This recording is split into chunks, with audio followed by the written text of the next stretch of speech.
ஆண்டவராகிய இயேசு கிறிஸ்துவின் இனிய நாமம் மகிமைப்படுவதாக. ஆண்டவராகிய இயேசு கிறிஸ்துவின் நாமத்தினாலே உங்கள் யாவருக்கும் அன்பின் வாழ்த்துக்கள். இந்த 2வது ஆராதனையிலையும் கர்த்தருடைய வார்த்தையை பகிர்ந்து கொள்ளும்படியாக எனக்கு வாய்ப்பளித்த அருமையான தேவனுடைய தாசருக்கும் அவருடைய குடும்பத்தினருக்கும் சபையினுடைய மக்களுக்கும் என்னுடைய நன்றியை தெரிவித்துக் கொள்கிறேன். இந்த நாளின் 2வது ஆராதனைக்கு ஆதாரமாக எடுத்துக்கொண்ட வேத பகுதி யாத்ராம புஸ்தகம் 31ஆம் அதிகாரம் 2ஆம் வசனம், 3ஆம் வசனம், 5ஆம் வசனம்.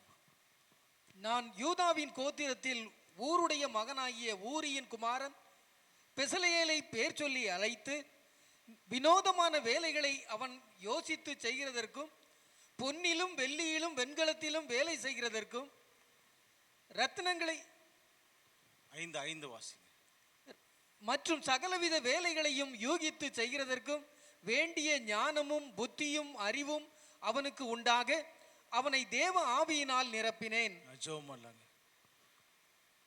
உந்தன் ஸ்நேக வாக்குகள் என்றும் மாறிடாததால்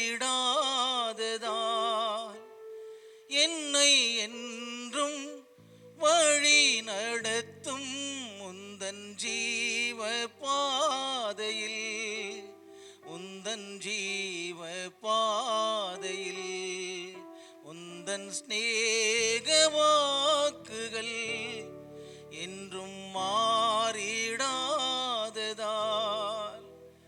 திருக்கரம் நீட்டி என்னை அழைத்த மகா ஸ்நேகத்தை வர்ணிக்கவே, திருக்கரம் நீட்டி என்னை அழைத்த மகா ஸ்நேகத்தை வர்ணிக்கவே 1000 நாவுகள் போதாது சுவாமி, எப்படி வர்ணிப்பேன் நான் உம்மையே. 1000 நாவுகள் போதாது சுவாமி, எப்படி வர்ணிப்பேன் நான் உம்மையே. உந்தன் ஸ்நேக வாக்குகள் என்றும் மாறிடாததால் என்னை என்றும் வழி நடத்தும் உந்தன் ஜீவ பாதையில், உந்தன் ஜீவ பாதையில். பரலோக பிதாவே, ஆசீர்வாதமான இந்த காலை வேளையில நீர் எங்களோடு பேசுங்க ராஜா. ஆண்டவரே, முதல் பகுதியில் நீர் எங்களோடு பேசினீர், இந்த 2வது பகுதியிலும் நீர் எங்களோடு பேசும்படியா நாங்கள் ஜெபிக்கிறோம். ஆண்டவரே, உம்மிடத்திலிருந்து வாங்கின வார்த்தைகளை ஒன்றையும் தவற விடாம ஆண்டவரே கற்றுக் கொடுக்க நீர் உதவி செய்யும்படியா நாங்கள் ஜெபிக்கிறோம்ப்பா. வந்தது நல்லது என்று நினைக்கத்தக்கதாக ஒவ்வொருடைய இருதயங்களிலும் கர்த்தர் பேசுங்க ராஜா. இயேசுவின் மூலம் ஜெபிக்கிறோம் நல்ல பிதாவே. பிரியமானவர்களே, வாசித்த இந்த வேத பகுதியிலே சொல்லப்பட்ட நபர் யாருன்னா பெசலெயேல். இந்த பெசலெயேல் யாருன்னா ஊருடைய குமாரன் ஆகிய ஊரியின் குமாரன். இந்த ஊர் யாருன்னா இஸ்ரவேல் ஜனங்க செங்கடலை கடந்து வரும் பொழுது அமலேக்கியர் அவர்களுக்கு எதிராக வந்து போர் செய்யும் பொழுது மோசே மலையின் உச்சியிலே உட்கார்ந்து கொண்டு தன்னுடைய கரங்களை தூக்கி நின்ற பொழுது ஒரு பக்கம் ஊரும் இன்னொரு பக்கம் ஆரோனும் அவருடைய கைகளை தாங்கி நின்றாங்க. அந்த தாங்கி நின்ற அந்த ஒருவனுடைய பேரன் தான் இந்த பெசலெயேல். நான் ஒரு காரியம் தாழ்மையோடு சொல்லிக்கொள்ள விரும்புகிறேன். நீங்க எதை ஆண்டவருக்கு செய்தாலும் அதை நீங்க உங்க கண்களினால் அந்த ஆசீர்வாதத்தை பார்க்கலனா கூட உங்க சந்ததி பார்க்குங்க. அப்படிதான் அந்த ஊரின் குமாரனாகிய ஊரியின் மகனான பெசலெயேலை தேவன் ஆசரிப்பு கூடாரத்தின் வேலைகளை செய்வதற்காக அழைத்தார். எதற்காக அழைத்தார்னா, நீங்க வாசித்தீங்க பாருங்க, அந்த 3ஆம் வசனத்துல வினோதமான வேலைகளை யூகித்து செய்கிறதற்கு தேவ ஆவியினால் அவனை நிரப்பினேன் என்று சொல்லி ஆண்டவர் சொல்றார். இந்த காலை வேளையில உங்களில் எத்தனை பேரை கர்த்தர் ஆவியினால் அபிஷேகம் பண்ணினார் என்று நான் கேட்க மாட்டேன். எபேசியர் 1:13 அப்போஸ்தலனாகிய பவுல் சொல்றாரு, நீங்கள் சத்திய வசனத்தை கேட்டு அவருக்குள் விசுவாசிகள் ஆன பொழுது பரிசுத்த ஆவிக்குள் முத்திரை போடப்பட்டீர்கள் என்று அவர் எழுதியிருக்கிறார். ஆகையினால நீங்க வசனத்தை கேட்கறதுனால, விசுவாசிக்கிறதுனால, நான் நம்புறேன், நான் விசுவாசிக்கிறேன், உங்களுக்குள்ள பரிசுத்த ஆவியானவர் இருப்பார்னு. அப்போ தேவ ஆவியினாலே அவனை நிரப்பினதற்கு ஒரு காரணம் என்ன அப்படின்னா, வினோதமான வேலைகளை செய்கிறதற்காக. உங்களையும் என்னையும் ஆண்டவர் இந்த சமுதாயத்துல சபைக்குள்ள கொண்டு வந்ததுக்கு ஒரு நோக்கம் என்ன தெரியுங்களா? கிறிஸ்துவனாய் மாற்றினதற்கு, கிறிஸ்தவர்களாய் மாற்றினதற்கு ஒரு காரணம் என்ன தெரியுங்களா? நீங்களும் நானும் ஒரு வினோதமான வாழ்க்கை வாழ்வதற்காக தேவன் நம்மை அழைத்திருக்கிறார். எல்லாரும் வாழ்கிறது போல வாழும்படி அழைக்கப்பட்டவர்கள் அல்ல. பீலேயா மலை உச்சியில நின்று கொண்டு இஸ்ரவேல் ஜனங்களை பார்க்கிறான். அவன் பாலாக்கிட்ட சொல்றான், இந்த ஜனங்கள் ஜாதிகளோடு கலவாம தனித்து வாசமா இருக்கிறாங்கன்னு சொன்னான். அப்ப என்ன அப்படின்னா, நாம் ஒரு வேறுபாட்டின் ஜீவியம் ஜீவிப்பதற்காக கர்த்தர் நம்மை அழைத்திருக்கிறார்கள். எல்லாரும் வாழ்வதை போல வாழும்படி தேவன் நம்மை அபிஷேகம் பண்ணல, தேவன் நம்மை அழைக்கல. வினோதமான விசித்திரமான வாழ்க்கை வாழும்படி தேவன் நம்மை அழைத்திருக்கிறார். எல்லாம் சொல்லுவாங்கல்ல, என்ன ஆண்டவர் ஆண்டவர்ன்ற, என்ன கிறிஸ்துவன்ற, என்ன ஆலயம் ஆலயன்ற, என்ன ஆராதனை ஆராதனைன்ற. நான் கூட எவ்வளவு கிறிஸ்துவங்களை பார்த்துருக்குறோம். நீ ஒரு விசித்திரமா இருக்கிறிய, ஒரு வினோதமா இருக்கிறியன்னு சொல்லுவாங்களா அநேகர். உங்களுடைய வாழ்க்கையில கேட்டிருக்கீங்களா இல்லையான்னு தெரியல, என்னுடைய ஜீவிதத்தில் நான் கேட்டிருக்கிறேன். நாங்களும் எத்தனையோ கிறிஸ்தவங்களை பார்த்துருக்குறோம், நீ நம்ம விசித்திரமா இருக்கிற அப்படின்னு சொல்லுவாங்க. நான் சொல்லுவேன், விசித்திர வினோதமாய் வாழும்படிதான் தேவன் நம்மை அழைத்திருக்கிறார். வித்தியாசத்தை காட்டும்படிதான் தேவன் நம்மை அழைத்திருக்கிறார். தள்ளப்பட்ட தூதனையே தேவன் உருவாக்கும் பொழுது அவனை விசித்திர வினோதமா தான் உருவாக்குனாரு. ஆனா அவன் தள்ளப்பட்டு தேவனுக்கு எதிராக எழும்பி பிசாசா மாறிட்டான். நம்முடைய வாழ்க்கையில இந்த உலகத்திலே வாழும்போது கண்டிப்பா ஒரு வித்தியாசத்தை காட்டினாங்க. பாருங்க, யோசேப்ப எகிப்தில் இருக்கிறான். ஒருவனை கொன்றாகிலும் அவனுடைய மனைவியை எடுத்துக்கொள்ளுகிற தேசத்துல வாய்ப்பு தானா கிடைக்குதுங்க, தேடி வருகிறது. ஆனா அந்த வாய்ப்புக்கு அவன் இடம் கொடுக்கல. அவன் விசித்திர வினோதமாய் வாழ்க்கை விட்டுட்டு ஓடி போனாங்க, பாவத்தை விட்டுட்டு ஓடி போனான். யோசேப்பை பார்த்து பார்வன் சொல்றான், உன்னை போல ஞானமும் விவேகமும் உள்ள ஒருவனை இந்த எகிப்து தேசம் எங்கேயும் நான் பார்க்கலன்னு சொல்றான். இந்த உலகம் நம்மளை பார்த்து சொல்லணும், உங்களை போல ஒரு கிறிஸ்தவ வாழ்க்கை வாழ்றவங்களை நாங்க பார்க்கலன்னு சொல்லணுங்க. தானியேலை பார்க்கும் பொழுது தானியேலும் அவனோடு இருந்த 3 வாலிபர்களுடைய வாழ்க்கை பாருங்க. மாகாணம் எங்கும் விசாரித்து பார்க்கிறான். இவர்கள் சகலவித திறமையிலும் சகலவித காரியங்களிலும் 10 மடங்கு சமர்த்தரா இருந்தாங்க. ராஜாவை சேவிக்கிறதற்கு கல்வியில் நிபுணர், அறிவில் சிறந்தவங்க, அழகானவங்க. ராஜாவை சேவிக்கிறதற்கு சகலவித திறமையுள்ள சில வாலிபர்கள். அந்த சில வாலிபர்கள்ல தானியேல் ஒருத்தங்க. இந்த உலகத்துல வித்தியாசமா வாழ்றவங்க சிலர் தான் இருப்பாங்க. அந்த சிலர்ல நாம ஒரு ஆளா இருக்கணுங்க. எல்லாரும் ஒண்ணு போல இருப்பாங்க, ஆனால் ஒன்று போல இருக்கிற கூட்டத்துல நாம் ஒன்று போல இருக்கக்கூடாது. நாம் தனி நபரா இருக்கும்படி கர்த்தர் நம்மை அழைத்திருக்கிறாங்க. இதுவரைக்கும் உங்க வாழ்க்கையில ஒரு வித்தியாசத்தை வாழ்க்கையில காட்டலன்னா இன்னைக்கு ஆண்டவர்கிட்ட சொல்லுங்க, ஆண்டவரை பெசலேயேலை அபிஷேகம் பண்ணி வினோதமான வேலைகளை செய்வதற்கு நீங்க அவன் அபிஷேகம் பண்ணினது போல ஒரு நல்ல வாழ்க்கை வாழ்வதற்கு எங்களுக்கு ஒரு அபிஷேகத்தை தாங்க ஆண்டவரே. 2வது, அவன் காரியங்களை யூகித்து செய்வாங்க. கிறிஸ்தவ வாழ்க்கை என்பது எடுத்தோம் கவிழ்த்தோம் என்கிற வாழ்க்கை கிடையாதுங்க. அது யூகித்து யோசித்து செய்கிற வாழ்க்கை. இவங்க கிறிஸ்தவங்க, இவங்க எடுத்தம் கவிழ்த்தம் வாழ மாட்டாங்க அப்படின்னு சொல்லணுங்க. இவங்க கிறிஸ்தவங்க, இவங்க எடுத்தம் கவிழ்த்தம் பேச மாட்டாங்க அப்படின்னு சொல்லணும். அப்படி சொல்றாங்களா அவங்கள பத்தி? அப்படி சொல்லுகிற அளவுக்கு கர்த்தர் நம்முடைய வாழ்க்கையை அபிஷேகம் பண்ணணுங்க. எனக்கு ஒரு சாட்சி தெரியும், நான் போகிற இடத்தெல்லாம் சொல்லுவேன். சகோதரி இன்ப கனி என்கிற ஒரு சகோதரி இருந்தாங்க. அந்த அம்மா நல்ல கிறிஸ்தவ வாழ்க்கை வாழ்கிற ஒரு நல்ல சகோதரி, நல்ல சாட்சி இருந்துச்சு அந்த அம்மாக்கு. அவங்க அலுவலகத்தில் வேலை செய்யும் போது அவங்கள எல்லாரும் கிரிட்டிசைஸ் பண்ணுவாங்க. என்னம்மா எப்பமா ஆண்டவர்ன்ற, அப்பப்போ பர்மிஷன் போட்டு ஆலயத்துக்கு ஓடிடுற, என்னதான் உங்க ஆண்டவர் அவ்வளோ பெரிய ஆண்டவர் அப்படின்னு சொல்லி எல்லாம் கிரிட்டிசைஸ் பண்ணுவாங்க.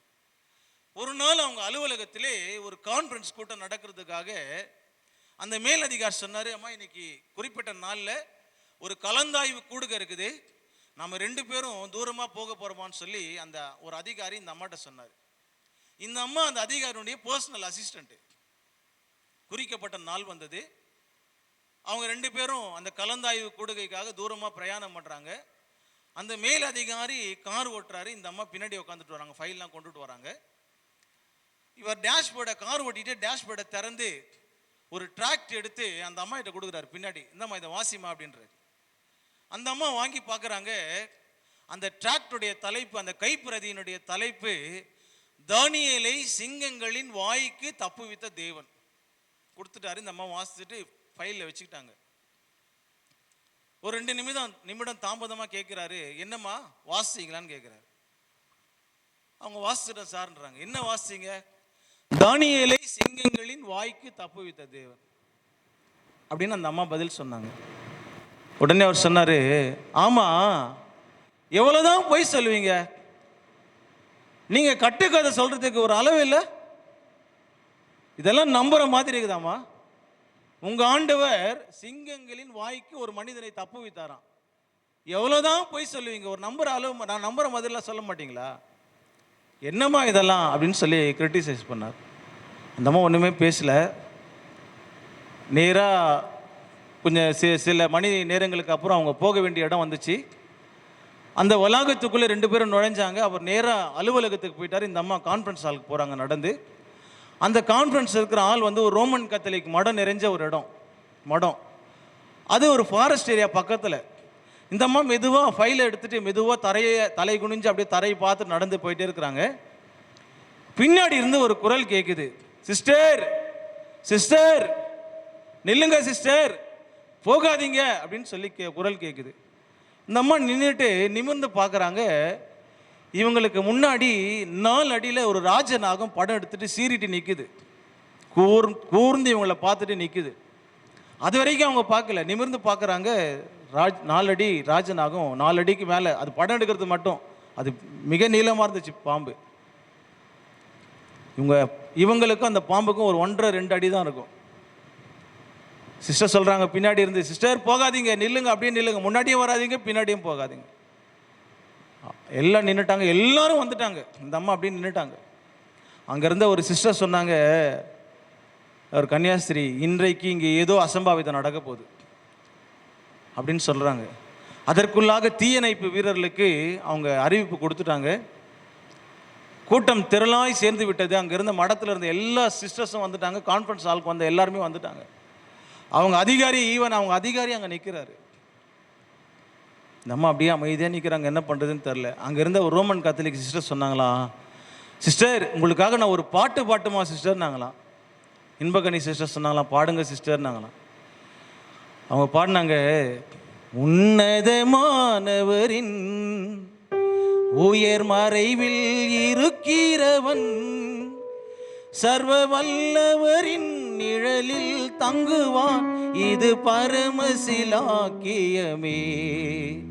சர்வ வல்லவரின் நிழலில் தங்குவான், இது பரமசிலாக்கியமே பாடினாங்க. 4 அடி பாடிட்டாங்க. பாடிட்டு நிறுத்திட்டாங்க. இன்பகனி சிஸ்டர் சொன்னாங்களாம், சிஸ்டர் 4 அடி பாடினீங்க, எனக்காக அந்த கடைசி அடி பாடுவீங்களா சிஸ்டர்னாங்களாம். அந்த கன்னியாஸ்திரி சொன்னாங்களாம், பாடுற சிஸ்டர் சொல்லிட்டு, சிங்கத்தின் மேலும் நடந்து வலு சர்வத்தையும் மீதிப்பாய், அவர் நாமத்தை நீ முற்றும் நம்பினதால் உன்னை விடுவித்து காத்திடுவார். அவர் நாமத்தை நீ முற்றும் நம்பினதால் உன்னை விடுவித்து காத்திடுவார். அவர் சேட்டையின் கீழ் அடைக்கலம் புகவே தம் சிறகுகளால் மூடுவார். அவர் சேட்டையின் கீழ் அடைக்கலம் புகவே தம் சிறகுகளால் மூடுவார். பாடி முடிச்சாங்க. 4 அடி இருந்த பாம்பு 3 அடி ஆகி, 3 அடி 2 அடி ஆகி, 2 அடி 1 அடி ஆகிய தரையில் அப்படியே படுத்துச்சு. அல்லேலூயா சொல்ல மாட்டீங்களே. அதற்குள்ளாக பாம்பு பிடி வீரர்கள் வந்து அந்த பாம்பை தூக்கி பார்க்கறாங்க. பாம்பு செத்து போயிடுச்சு. அல்லேலூயா. அந்த அதிகாரி சொன்னாராம், சிஸ்டர், உங்க ஆண்டவர் இருக்கிறார்ல, உங்க ஆண்டவர், அவர்தான் மெய்யான தெய்வம் சிஸ்டர் என்று சொன்னார். அன்றைக்கு அந்த மனிதன் தன்னை ஒப்பு கொடுத்து இன்றைக்கு அவங்க சபைக்கு குடும்பமா வராங்க. அல்லேலூயா. ஒரு விசித்திரமான, ஒரு வினோதமான வாழ்க்கை வாழ்ந்து காட்டுவதற்காக தேவன் நம்மை அழைத்திருக்கிறார். பெசலெயேல் என்று சொன்னா பெயருக்கு அர்த்தம் என்ன தெரியுங்களா? தேவனின் நிழல் என்ற அர்த்தங்க. நீங்களும் நானும் தேவனின் நிழலாய் வாழும்படி அழைக்கப்பட்டவங்க. நீங்களும் நானும் நிழலாய் வாழும்போது அவர் நிஜமாய் வெளிப்படுவாருங்க. இந்த பூமியிலே இயேசுவை வெளிப்படுத்துகிற நிழல் யார் தெரியுங்களா? நீங்களும் நானும் தான். வாசிக்க வேண்டாம், நீதிமொழிகள் 30ஆம் அதிகாரம் நினைக்கிற 29ஆம் வசனத்தில், வினோதமாய் அடியெடுத்து வைக்கிறவைகள் 4 உண்டு. ஒன்றுக்கும் பின்னடையாத சிங்கம், வெளிநாட்டு கடா, போர்க்குதிரை, ஒரு ராஜா, தேசத்தின் ராஜா. இந்த 4 பேருமே வினோதமா அடியெடுத்து நடப்பாங்க, அடி வைத்து நடப்பாங்க. நம்முடைய நடைகள் வினோதமா இருக்கணுங்க. நம்முடைய வாழ்க்கை வினோதமா இருக்கணும். நம்முடைய ஜீவியம் வினோதமான ஜீவியமா இருக்கணும். தாவீது 71ஆம் சங்கீதத்தில் சொல்றான், நான் அநேகருக்கு ஒரு புதுமையை போல் ஆனேன், கர்த்தரோ எனக்கு பலத்த அடைக்கலமா இருக்கு. நம்முடைய ஜீவியம் அநேகருக்கு ஒரு புதுமையா இருக்குனுங்க. அதற்காக தான் தேவன் நம்மை அபிஷேகம் பண்ணினாரு. அநேகருக்கு நான் ஒரு புதுமையை போல் ஆனேன். வினோதமாய் அடியெடுத்து வைக்கிறவைகள் 4 உண்டு. சிங்கம், சிங்கத்தினுடைய நடைய பாருங்க, அது ஒன்றுக்கும் பின்னடையாதுங்க, வினோதமா நடக்கும் அதனுடைய நட. சில பேரை பார்த்து சொல்லுவாங்களா, சிங்கம் மாதிரி நடக்கிறான்னு சொல்லுவாங்க, சிங்கம் மாதிரி இருந்தான்னு சொல்லுவாங்க. நீதிமான்கள் சிங்கத்தை போல தைரியமா இருக்கிறாங்க. வாழ்க்கை வினோதமான வாழ்க்கை வாழும்படி அழைக்கப்பட்டவங்க. வெளிநாட்டு கடாவுடைய நடையை பாருங்க நீங்க, அது அது பலி கொடுக்கப்பட போகும்பொழுது கூட அதனுடைய நடை மாறாதுங்க, வினோதமான நடை. போர்க்குதிரையை பாருங்க, ஒன்றுக்கும் பின்னடையாது. இன்றைக்கு சில பெண்கள் குதிரை மாதிரி நடந்து போறாங்க, அது வேற. டக்கு டக்கு டக்கு நடந்து போறாங்க. டக்கு டக்குன்னு இந்த குதிரை நடந்து போகும்போது டக்கரா சில பேர் பின்னாடியே போறான், குதிரை மாதிரி போறான், குதிரை பின்னாடி போற மாதிரி. ராஜா அவனுடைய நடைகள் வித்தியாசமா இருக்குங்க. ராஜா போஜனம் பண்ணுகிறது வித்தியாசமா இருக்கும். ராஜாவின் போஜனமே வேற. உங்களுடைய வாழ்க்கையில இப்படி விசித்திரமாய் வினோதமாய் நீங்கள் வாழ்ந்து காட்டுறீங்களா? நம்ம சாப்பிடுற ஆகாரத்தில் கூட வித்தியாசங்கள் காட்டுதுங்க. தானியேல் பாருங்க, ராஜாவின் போஜனத்தினாலும் அவர் பானம் பண்ணும் திராட்சை ரசத்தினாலும் தன்னை தீட்டுப்படுத்தல் ஆகாது என்று சொல்லி தன் இருதயத்தில் தீர்மானம் பண்ணி கொண்டாங்க. சில காரியங்களை நாம் வினோதமா வாழணும்னா ஸ்கிப் பண்ண கற்றுக்கொள்ளுங்க. சில உணவை ஸ்கிப் பண்ணணும், சில ஆட்களை ஸ்கிப் பண்ணணும், சில காட்சிகளை ஸ்கிப் பண்ணணும். நம்முடைய வாழ்க்கையில எல்லாரும் போல வாழும்படி அழைக்கப்பட்டவங்க நம்ம கிடையாதுங்க. சிலர் கல்யாணத்தில் போனா பீஸ் இல்லைன்னு சண்டை போடுவாங்க. கல்யாணம் அந்த பந்தி விசாரிக்கிறாங்க பாருங்க, அவங்க தொலைஞ்சாங்க. சில பேர்கிட்ட சாப்பாடு போடுவாங்க, பீஸ் இல்லைன்னு வச்சுங்களேன், இவங்க சண்டை போட்டு அந்த கல்யாணத்தினுடைய பீஸையை கெடுத்துருவாங்க. கல்யாணத்தினுடைய சமாதானமே போயிடும். நம்முடைய வாழ்க்கையில சாப்பிட்ற ஆகாரத்தில் கூட ஒரு வித்தியாசத்தை காட்டணுங்க. சில பேர் சாப்பிட்டாங்கன்னா ஒரு பருக்கு கூட வேஸ்ட் பண்ண மாட்டாங்க. ஏன் தெரியுங்களா? அந்த ஆகாரத்தை செய்வதற்கு எவ்வளவு கஷ்டப்பட்டிருப்பாங்க தெரியுமா? அந்த ஒரு அரிசி விளைவதற்கு விவசாயி எவ்வளவு கஷ்டப்பட்டிருப்பாங்க தெரியுங்களா? எத்தனை நேரங்கள் அவங்க அந்த வயல்ல இருந்திருப்பாங்க தெரியுங்களா? அந்த வெயிலிலும் குளிரிலும் அவங்க எவ்வளவு நேரம் பிரயாசப்பட்டிருப்பாங்க தெரியுமா? ஆனால் இன்றைக்கு தேசங்களிலே 40% ஆகாரம் வீணாக்கப்படுது தெரியுமா? கிறிஸ்தவங்களை அறுக்கிறவங்க ஆண்டு கொடுக்கிற ஆகாரத்தை வீணாக்க கூடாதுங்க. அதுல கூட ஒரு வித்தியாசத்தை காட்டணும். நம்ம சாப்பிடுற ஆகாரத்துக்காக எத்தனையோ பேர் பிரயாசப்படுறாங்க. சில பேர் வீட்டில் செய்யற ஆகாரத்தை சாப்பிட மாட்டாங்க. ஸ்விக்கி, சொமோட்டோ, டொமோட்டோ, பீஸா இதெல்லாம் சாப்பிட்டு பீஸ் ஆயிடுவாங்க. கொஞ்ச நாளுக்கு அப்புறம் ஃபாஸ்ட் ஃபுட் சாப்பிட்டு ஃபாஸ்ட்டாக போயிடுவாங்க. அந்த நாள்லாம் வீட்டில் தான் ஆகாரம் செஞ்சு சாப்பிடுவாங்க. ஆனால் இன்றைக்கு வீட்டில் அம்மாமாருங்க நிறைய பேர் சமைக்கிறதில்ல. உங்களை சொல்ல, நீங்களாம் ரொம்ப நல்லவங்க, நான் சென்னையில் இருக்கிறவங்கள சொல்கிறேன். எல்லாம் ஆர்டர் பண்ணிடுறாங்க, ஃபாஸ்ட் ஃபுட்டு. நம்முடைய வாழ்க்கையில் நம்ம நல்ல ஆகாரங்களில் கூட நம்ம வித்தியாசம் காட்டணுங்க. நல்ல ஆகாரங்கள் தான் நல்ல ஆயுசை தீர்மானிக்கும். ஆகாரத்தில் கூட நம்முடைய வாழ்க்கையில் வித்தியாசங்கள் காட்டணும். இவன் எதை செய்தாலும் வினோதமாக செய்வான், அதே சமயத்தில் யூகித்து செய்வாங்க. அதனால தான் கிறிஸ்தவ வாழ்க்கையில் வரும்பொழுதே தேவன் நமக்கு பயமுள்ள ஆவியை கொடாமல் பலமும் அன்பும் தெளிந்த புத்தியும் உள்ள ஆவி. நமக்குள்ள ஒரு தெளிவு வேணுங்க. ஆண்ட கேளுங்க, ஆண்டவரே நீங்க என்னை ஆவியினால் நிரப்பினீங்க, என்னை உமக்குள் வைத்திருக்கிறீர் என்பதற்கு அடையாளம் எனக்கு ஒரு தெளிந்த புத்தியை கொடுங்கன்னு சொல்லி கேளுங்க. சில ஆட்கள் தோற்றத்திலே வித்தியாசமா இருப்பாங்க, வினோதமா இருப்பாங்க.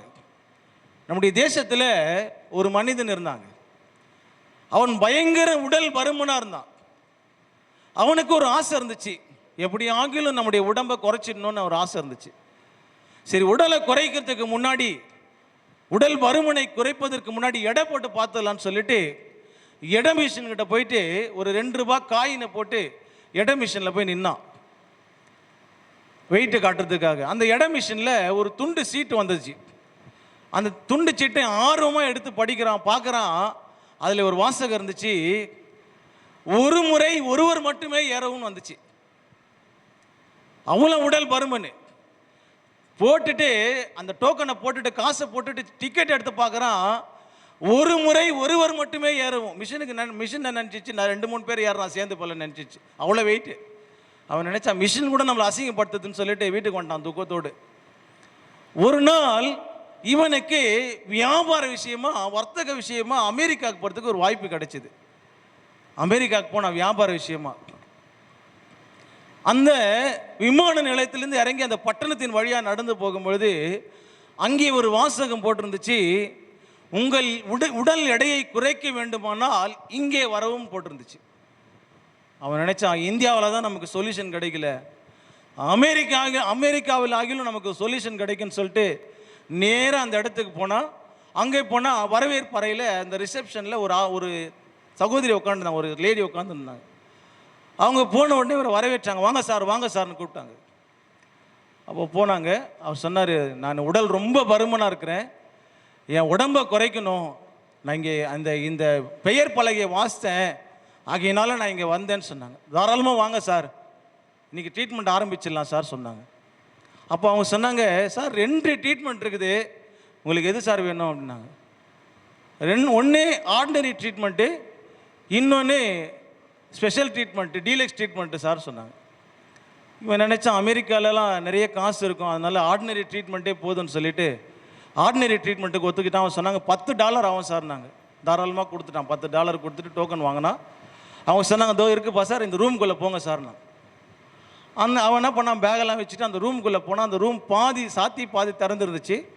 உள்ளே போய் பார்க்குறான், சேரு டேபிள் எல்லாம் அப்படியே கலைஞ்சி போயிருக்குது, எல்லாம் கீழே தள்ளப்பட்டிருக்குது. அதை சுற்றிலும் இடம் மாத்திரம் ஸ்பேஸ் இருக்குது. திறந்து பார்க்குறான், பார்த்தா சேரு டேபிள்லாம் கவிழ்ந்துருக்குது, அந்த சுற்றி இடம் மட்டும் காலியாக இருக்குது. சுற்றி முற்றிலும் பார்க்குறான், அங்கே ஒரு 20 வயது மதிக்கத்தக்கதான ஒரு பெண் வந்து அரைக்குறை ஆடையில் நின்றுட்டு இருக்கிறாங்க. இவனுக்கு ஒரு ஆசை, எப்படி ஆகிலும் அந்த பெண்ணை நம்ம தொற்றுணுன்ட்டு ஓடுறான், துரத்துறான் அந்த பெண்ணை. 20 வயசு அரைக்குறை ஆடி நிற்கிறான் அந்த பொண்ணை துரத்துறான். 20 நிமிஷமா துரத்துறான். அவன் அந்த பெண்ணை இவனால் தொடவே முடியல. 20 நிமிஷத்துக்கு அப்புறம் கதவை திறந்து அந்த ரிசப்ஷனிஸ்ட் சொன்னாங்களா, சார் உங்கள் ட்ரீட்மெண்ட் முடிஞ்சிச்சு, வெளியே வாங்க சார்ன்றாங்க. ஒரு வெளியே வந்தார். சார் இந்த மாதிரி ஒரு 20 நாள் நீங்கள் பண்ணீங்கன்னா உங்கள் உடம்பு குறைஞ்சிடும் சார் அப்படின்னு சொல்லி அந்த அம்மா அனுப்பிடுச்சு. இவன் பேகெல்லாம் எடுத்துகிட்டு வெளியே போகிறான்.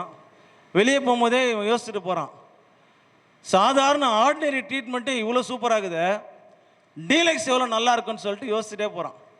யோசிச்சுட்டு போனால் திரும்பி வரான். அந்த அம்மா கேட்குது, என்ன சார் திரும்பி வரீங்கன்னு? இல்லைம்மா, நான் மறுபடியும் அமெரிக்காவுக்கு எப்போ வருவேன்னு எனக்கு தெரியாது, ஆகையினால இன்றைக்கி டீலக்ஸ் ட்ரீட்மெண்ட்டு இன்றைக்கி நான் எடுத்துகிட்டு போயிடுறேன்னு சொல்லிட்டு டீலக்ஸ் ட்ரீட்மெண்ட்டுக்காக வரான். வந்த உடனே அந்த அம்மா சொல்லுது, சார் அது வந்து சார்ந்து. என்னம்மா வந்து போயின்னு என்ன சொல்லுமா அப்படின்றான். இல்லை சார் அதுக்கு $50 ஆகும் சார் அப்படின்னா. இது $10 சார், அதுக்கு $50 ஆகும் சார். அதெல்லாம் பரவாயில்லம்மா, டீலக்ஸ் ட்ரீட்மெண்ட் தானே, பரவாயில்ல அப்படின்னு சொல்லி $50 கட்டிட்டான். கட்டிட்டு டோக்கன் வாங்கிட்டு சொல்கிறாங்க, சார் இந்த பக்கம் இருக்குது பாருங்கள், இந்த ரூமில் போங்க சார் அப்படின்றாங்க. திறந்து பார்த்தா அதே மாதிரி டேபிள் சேரெல்லாம் கலைஞ்சிருக்குது, அதே மாதிரி ஒரு ரூம் இருக்குது. சுற்றி முற்றி பார்க்குறான், யாராவது நிற்கிறாங்களான்னு பார்க்குறான்.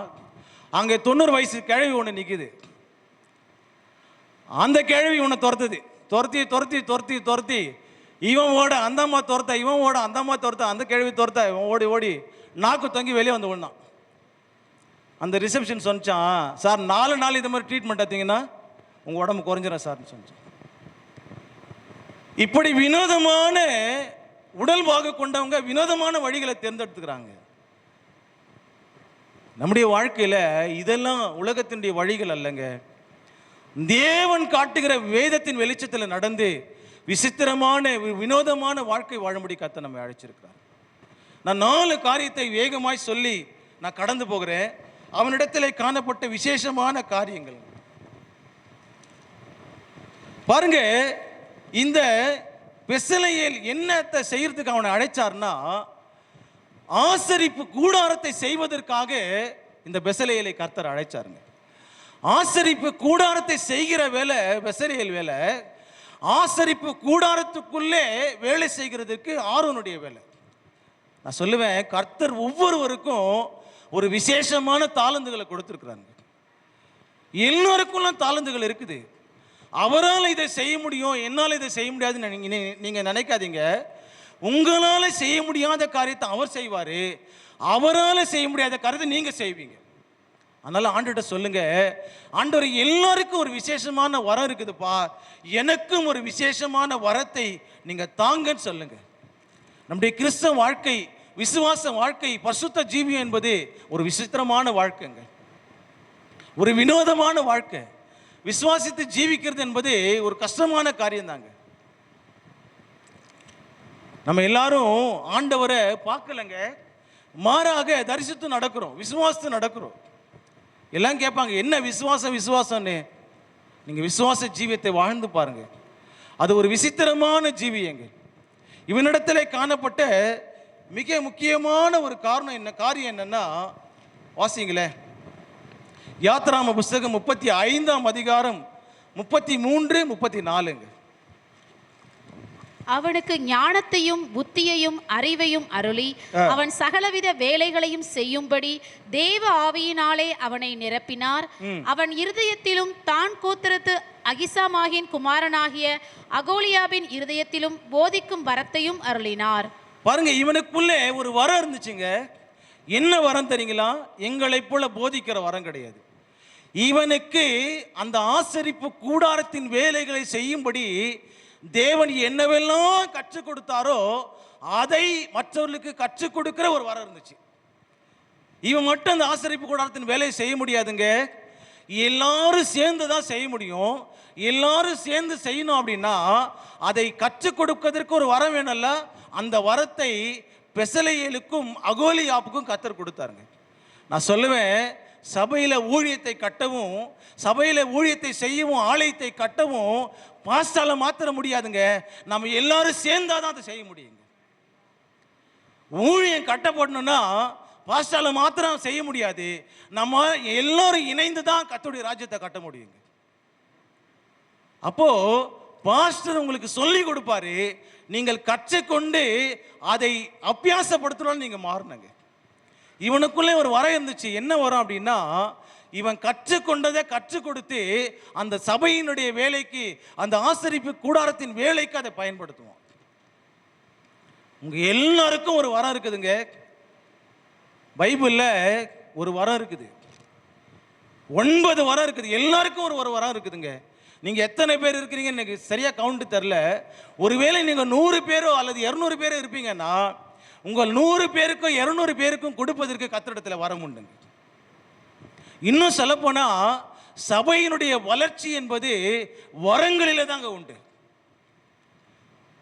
இந்த சபையில ஒரு கேன்சர் வியாதி இருக்கிறவங்க சுகமாயிட்டாங்கன்னா, இதை கேள்விப்பட்டாங்கன்னா ஊர்ல இருக்கிற எல்லா பேஷண்ட்டும் இங்க வந்துருவாங்க. ஒரு மரித்தவன் இங்க உயிரோடு எழுந்துட்டான்னா எல்லாம் சொல்லுவாங்க, ட்ரினிட்டி ஃபுல் காஸ்பல் சர்ச்சில் செத்தவன் உயிரோடு எழுந்துட்டான் அப்படின்னு சொல்லி எல்லாரும் இங்கே தேடி வருவாங்க. அநேக பிரசங்கங்கள் செய்ய முடியாத காரியத்தை ஒரு அற்புதம் செய்யுங்க, ஒரு வரம் செய்யும். நம்முடைய சபையில் வரங்கள் கிரியை செய்யணுங்க. எல்லாருக்கும் ஒரு வரம் இருக்குதுங்க. தீமோத்தேயுக்கு பவுல் சொல்றாரு, நான் உன்மேல் என் கைகளை வைத்த போது உனக்கு உண்டான வரத்தை அனல் மூட்டி எழுப்பி விடும்படி உனக்கு நான் நினைப்பூட்டுகிறேன்னு சொன்னார். இந்த காலை வேளையில் உங்களுக்கு நினைப்பூட்டுறேன். உங்க எல்லாருக்குள்ள ஒரு வரம் இருக்குங்க. சிலர் ஜெபித்தா வியாதியஸ்தர் சுகமாவாங்க, சிலர் ஜெபித்தா பிசாசு ஓடும், சிலர் ஜெபித்தா சில காரியங்கள் நடக்கும். தெரியாது, நீங்க ட்ரை பண்ணி பாருங்க. நீங்க அப்படியெல்லாம் காரியங்களை செய்யும் போது இந்த சபை வளருங்க. தானாய் வளரும். எனக்கு ஒரு சகோதரி தெரியும், மயிலாப்பூர்ல இருக்கிறாங்க. அந்த சகோதரியுடைய பெயர் சரோஜினி. ஒரு விசுவாசி தான்.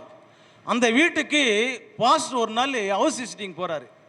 அந்த வீட்டுடைய அளவு என்னன்னா, ஒரு 12க்கு 12 தான் அந்த வீட்டுடைய அளவு. அந்த வீட்டில் போயிட்டு உட்கார்ந்துட்டு இருக்கிறாரு. பாஸ்டர் பார்க்கறதுக்கு ஒரு அம்மா வந்திருக்கிறாங்க. பாஸ்டர் கூப்பிடுறாரு, அந்த அம்மா உள்ள வரமாட்டாங்க. சிஸ்டர் சரோஜினி உட்காந்துட்டு இருக்கிறாங்க, பாஸ்டர் உட்காந்துட்டு இருக்காரு, விசாரிச்சுட்டு இருக்கிறாரு. பாஸ்டர் வந்திருக்கிறாருன்னு கேள்விப்பட்டு அந்த அம்மா, இன்னொரு அம்மா வந்து வராங்க. வெளியே நிற்கிறாங்க, உள்ள வரமாட்டாங்க. பாஸ்டர் சொல்றாரு, நான் இருக்கிற வாமா உள்ளன்றாரு. அவங்க வரமாட்டாங்க. சரோஜினி சிஸ்டர் பார்க்குறாரு, ஒருவேளை இவங்க 2 பேருக்கு சண்டையான்னு பார்க்குறாரு. அவங்க சொல்றாங்க, ஐயா அவங்க வரமாட்டாங்க ஐயா உள்ளன்றாரு. அந்த அம்மா சொல்லுது. இவர் நினைச்சிட்டாரு, இந்த அந்த அம்மாவுக்கு சண்டை போல, அதனால வரமாட்டாங்க. பாஸ்டர் வலுக்கட்டாயமா உள்ள வாமான்னு சொல்றாரு. உள்ள வந்த உடனே பொத்துன்னு கீழே விழுந்துச்சு அந்த அம்மா.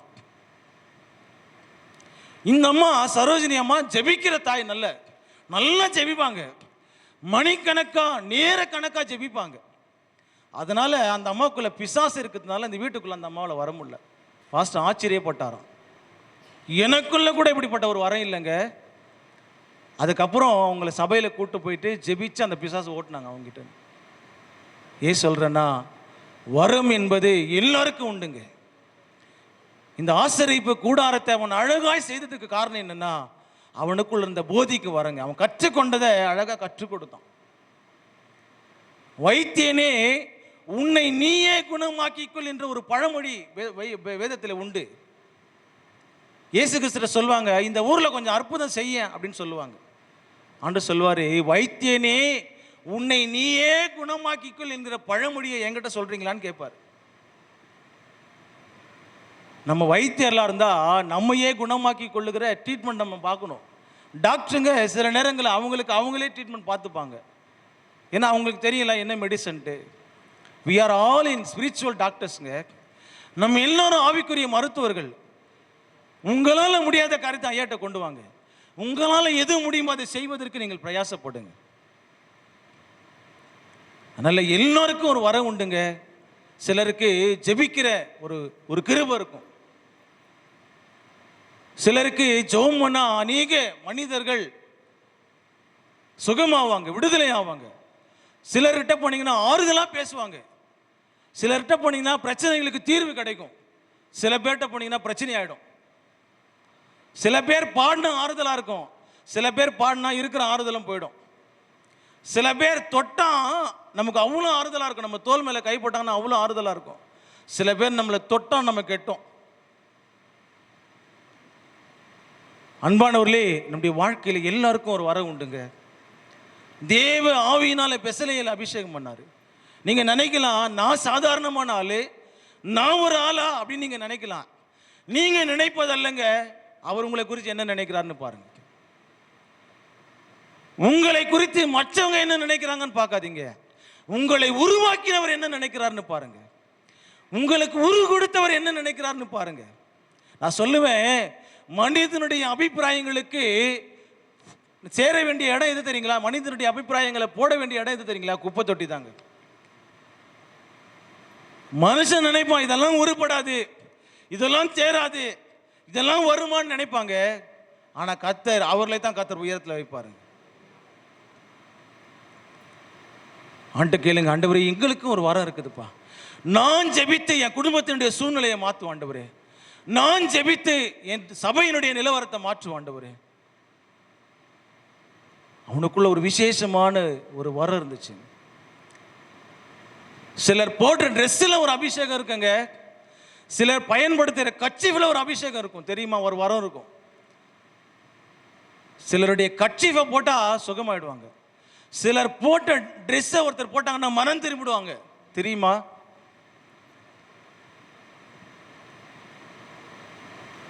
எனக்கு தெரியும், நான் பார்த்துருக்குறேங்க. சிலருடைய பழைய ஆடைகளை மற்றவங்களுக்கு கொடுப்பாங்க, அந்த மனுஷன் போட்டு அவங்க ரட்சிக்கப்பட்டுருவாங்க. நம்ம எல்லாருக்கும் ஒரு வரம் இருக்குதுங்க. நம்ம எல்லாம் விசேஷமானவர்கள். சாதாரணமான ஆளா இங்கே உட்கார்ந்துருக்கலாம். நாம் இங்கே உட்கார்ந்து இருப்பதனால சாதாரண ஆள் கிடையாதுங்க. கர்த்தர் நம்ம எல்லாரையும் உபயோகப்படுத்துவார்.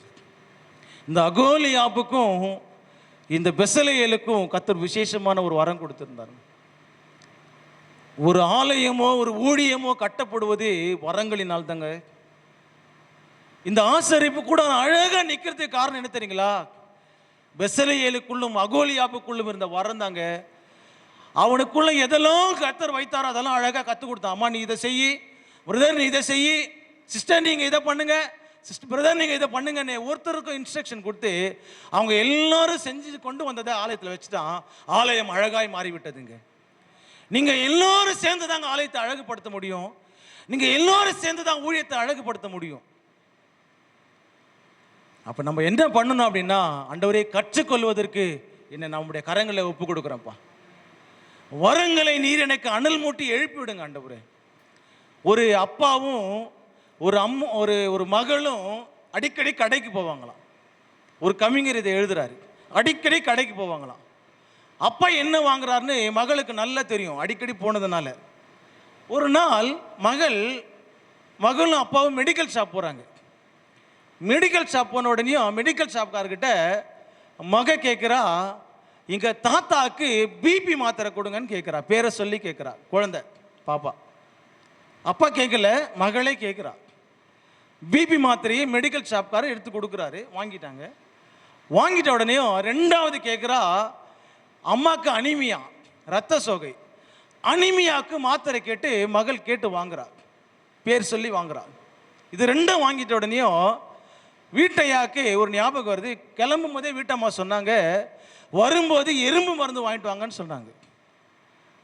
இவர் என்ன பண்ணுறாரு, மெடிக்கல் ஷாப்கார்கிட்ட எறும்பு மருந்து கொடுங்கன்னு எறும்பு மருந்து வாங்கிட்டாரு. இப்போ பாப்பா கேட்குற அப்பா கிட்ட, அப்பா நம்ம வீட்டில் இருக்கிற எறும்புக்கு உடம்பு சரியில்லையாப்பான்னு கேட்குறா. நீங்கள் எத்தனை பேர் உங்கள் வீட்டில் இருக்கிற எறும்புக்கு உடம்பு சரியில்லை மருந்து வாங்குவீங்க? அவ கேட்குறா, தாத்தாக்கு உடம்பு சரியில்லைன்னு பிபி மாத்திரை வாங்குறோம், அம்மாவுக்கு உடம்பு சரியில்லை அனிமியான்னு சொல்லி அனிமியாவுக்கு மாத்திரை வாங்குறோம், எறும்புக்கு மருந்து வாங்குறாருன்னா எறும்புக்கு உடம்பு சரியில்லையாப்பான்னு கேட்குறா. அந்த கவிஞர் எழுதி முடிக்கிறாரு. எப்படி தெரியுமா? பேசாம இந்த உலகத்தை அந்த குழந்தைகளின் கையிலேயே கொடுத்து விடலாமே என்று சொல்றாரு. எவ்வளவு அழகான உலகம்! நான் சொல்லுவேன், நம்முடைய உலகத்தை, நம்முடைய வாழ்க்கைய, நம்முடைய குடும்பத்தை, நம்முடைய சபைய வளர்ச்சிய பேசாம கர்த்தருடைய கரங்களிலே ஒப்பு கொடுத்துடலாம்.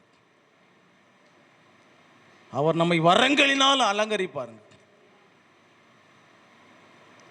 நம்ம எல்லாம் நம்முடைய சுயபத்தின் மேலே சாய்ந்து, நம்முடைய அனுபவங்களையே சார்ந்து, நம்முடைய அறிவையே சார்ந்து வாழ பழகி கொண்டங்க, ஆண்டவரை சார்ந்து வாழ பழகி கொள்ளல. இன்னும் சொல்லுவேன், எல்லாருக்குள்ள ஒரு வரம் இருக்குதுங்க.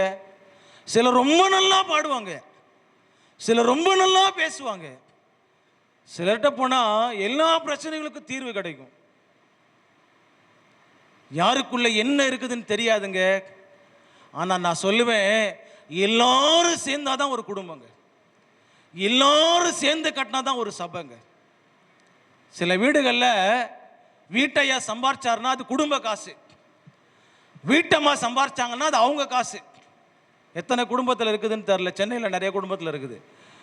அந்த ஐயா சம்பாதிச்சாருன்னா அது குடும்ப காசு, அது பொது காசு, இஷ்டத்துக்கு எடுத்து செலவு பண்ணுவாங்க. இந்த அம்மா காசை ஒரு 100 ரூபாய் 200 ரூபாய் வாங்கிட்டாருன்னா அந்த அம்மா சொல்லுவாங்க, எழுதி வச்சுங்க 200 ரூபாய் வாங்கியிருக்கீங்க நீங்கள். இது எத்தனை குடும்பத்தில் நடக்குது? நான் சொல்லுவேன், எல்லாரும் சேர்ந்தாதாங்க குடும்பம்.